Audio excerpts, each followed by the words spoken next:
This is Ananita Rai and I welcome you all to my channel.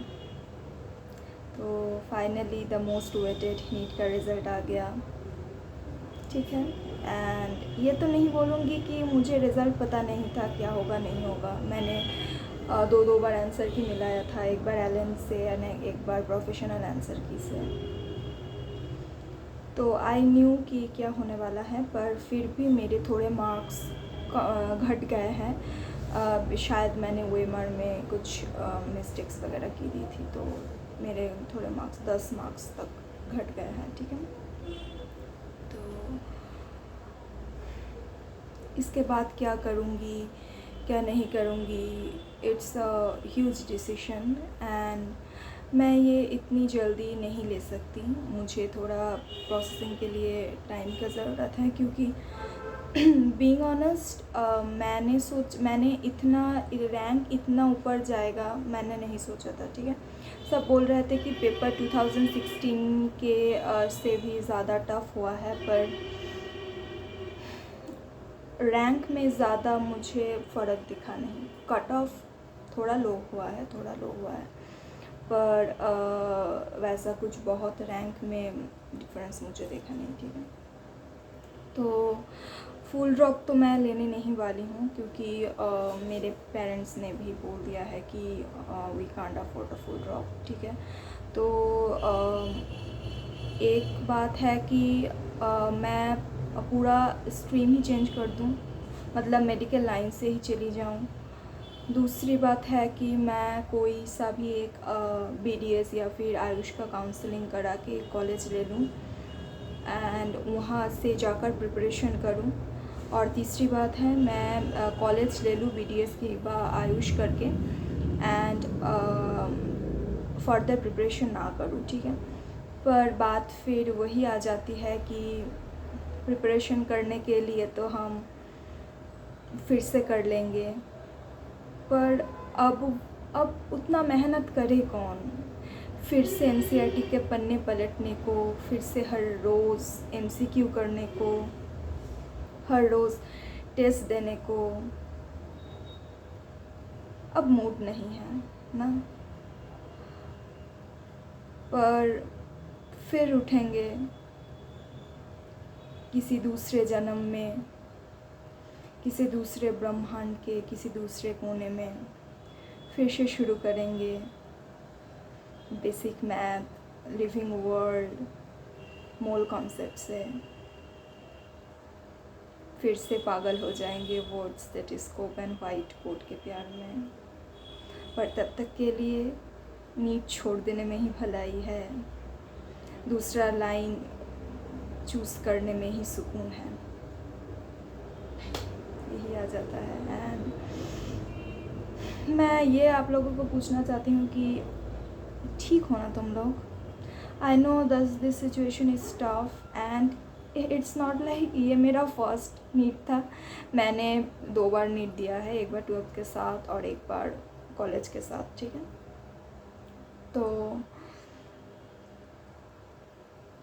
मुझे पता है कि मैं it your first attempt, your second attempt, your third attempt कितना बुरा लगता है, पर मुझे बुरा इसलिए नहीं लग रहा कि मेरे रैंक मेरे पसंद के वाइज नहीं आया एंड ऑल, पर मुझे बुरा इसलिए लग रहा है कि मैंने शायद मेरे लाइफ में इतना मेहनत कभी नहीं की थी जितना इस साल मैंने किया। मतलब मैंने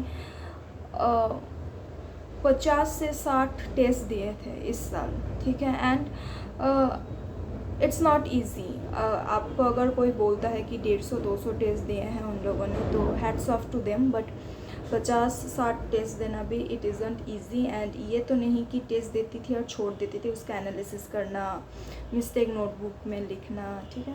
पर शायद मेरे नसीब में नहीं था, उस 3 घंटे मेरे फेवर में नहीं था। किसी को दोष तो नहीं दे सकते। मुझे पता है किसी के फैमिली में बहुत ज़्यादा प्रेशर आ रहा है, ठीक है। सब ठीक हो जाएगा।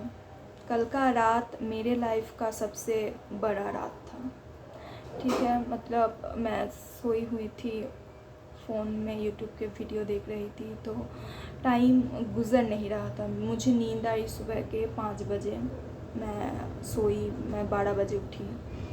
तो आज थोड़ा बहुत अच्छा लग रहा है। कल तो मेरे 2 मिनट बाद इतने मोटे मोटे आंसू गिर रहे थे, तो मैं कल वीडियो नहीं बना पाई। मैंने सोचा कि नहीं, बच्चे ऐसे ही बहुत टेंस्ड होते हैं, तो मैं फिर अगर रो धो दूँ तो बुरा लगेगा उनका भी। तो हाँ, टाइम हील्स एवरीथिंग। आज थोड़ा अच्छा लग रहा है, कल थोड़ा और अच्छा लगेगा। ऐसे ऐसे 1 हफ्ते टाइम दो खुद को, सब ठीक हो जाएगा। और प्रिपरेशन करना चाहो तो ज़रूर करो, क्योंकि देखो, मैं खुद जनरल लाइन का स्टूडेंट हूँ। मैंने देखा है, मैं बीएससी कर रही थी जूलॉजी में, विश्वभारती में। तो जॉब अपॉर्चुनिटी तो उधर नहीं है कोई भी।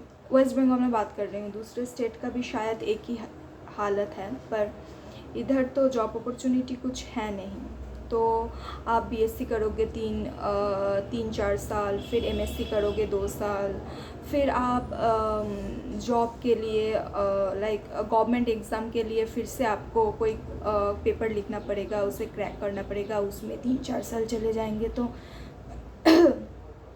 जो भी करो 30 साल से नीचे आप सेटल नहीं होने वाले। तो अगर आपको यही शिद्दत से करनी है, अगर आपको बनना ही है डॉक्टर, तो टेक योर टाइम, अच्छे से मेहनत करो, ठीक है। और भगवान पे विश्वास रखो, जो होता है अच्छे के लिए होता है। देखा अहमदाबाद वाला केस, तो जितना टाइम है अपने पास उससे ठीक से यूटिलाइज़ करो, ठीक है। पेरेंट्स अगर ज़्यादा कुछ बोले तो ज़्यादा मतलब उनको भी कुछ मत बोलना, क्योंकि ठीक है, वो तो इनोसेंट है ना यार, उनका क्या दोष है कि एनटीए ने पेपर टफ कर दिया, एनटीए ने क्वेश्चन पेपर लीक कर दिया, उनका तो कोई दोष नहीं है। और कौन माँ बाप नहीं चाहता कि उनका बच्चा लाइफ में अच्छा करे, एक सिक्योर फ्यूचर हो उनका, ठीक है। तो दे आर इनोसेंट, सो उनके साथ ज़्यादा मतलब क्या बोले उसे हिंदी में, मतलब मुंह मत लगना उनके, ठीक है। And my parents are quite supportive, तो उनने मुझे सपोर्ट किया। उनने बोला कि बच्चा तुझे जो करना है कर, अगर कॉलेज लेकर आपको पार्शियल ड्रॉप करना है तो आप कर सकते हो। तो मैंने बोला ठीक है, मैं देखती हूँ, मैं ज़रूर बताऊँगी आप लोगों को कि क्या करती हूँ मैं। तब तक के लिए चलो बाय, रेस्ट लो थोड़ा। और कोई कुछ और ज़्यादा मैसेज वगैरह करके किसी को नंबर वगैरह बोलने की ज़रूरत नहीं है। एंड मम्मी पापा को भी बोल देना ज़्यादा रिलेटिव्स से थोड़ा दूरी बनाए रखे इस वक्त, ठीक है। क्लोज रिलेटिव्स को छोड़कर कोई दूसरे रिलेटिव्स को मत, जो टॉक्सिक रिलेटिव्स होते हैं उनसे दूर रहिए। एंड चलो, more power to you, more power to us, more power to those students who sacrificed their 2 years, 3 years। हर वो स्टूडेंट जिन्होंने रात भर जग के पढ़ाई की है, जिन्होंने फैमिली फंक्शन को अटेंड नहीं किया, जिन्होंने कोई बर्थडे पार्टी को अटेंड नहीं किया, जिन्होंने हर सोशल मीडिया प्लेटफॉर्म छोड़ दिया, जिन्हों का स्क्रीन टाइम 1 घंटे से भी कम था इस पूरे साल में, more power to you all. यही लाइफ नहीं है शायद, इससे भी बढ़ के है लाइफ। ज़रूर कुछ होगा, अगर आपने मेहनत करना सीख लिया है तो ज़रूर कुछ होगा, ठीक है। चलो बाय, मिलती हूँ आप लोगों को नेक्स्ट वीडियो में। मैं ज़रूर बताऊँगी कि मैं पार्शियल ड्रॉप लेती हूँ या फिर क्या वगैरह, कौन सा कॉलेज, कौन सा स्ट्रीम, ठीक है। चलो तब तक के लिए बाय, एंड ध्यान रखना अपना, ठीक है। चलो, लव यू ऑल, बाय।